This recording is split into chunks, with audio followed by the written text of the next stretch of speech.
Hey friends, we have an amazing trick for you today that's going to blow your mind. Today, we're going to show you how to access thousands of Udemy courses for free through your local library. That's right, you can access all these courses for free by simply using your library card. So, let's dive in and find out how to do it. First things first, head over to gale.udemy.com. This is where you can search for libraries that offer free access to Udemy courses.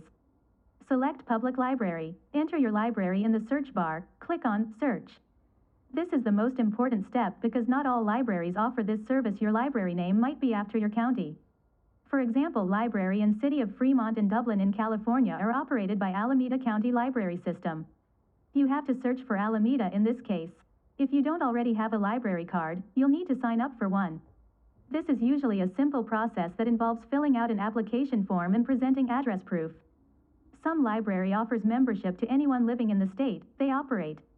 Once you have your library card and have confirmed that your library offers Udemy courses for free, click on U Library Name. It will redirect you to your library login page. Log in with U Library Card. You will be back on Gale website. Click on Sign In or Create a Udemy account button. Click on Sign In with Google. Enter your Google credentials and sign in. Welcome to Udemy page. Now you can enroll in a course. Choose a course that interests you and click on the Enroll button. Now that you're enrolled in the course, you can start learning. You can access the course materials through gale.udemy.com. That's all for today's video. We hope you found this tutorial helpful in accessing free Udemy courses through your local library using gale.udemy.com. This is the ultimate hack for anyone looking to expand their knowledge. Thank you for watching. Don't forget to share this video with your friends and family because sharing is caring. Subscribe to our channel for more amazing hacks like this one.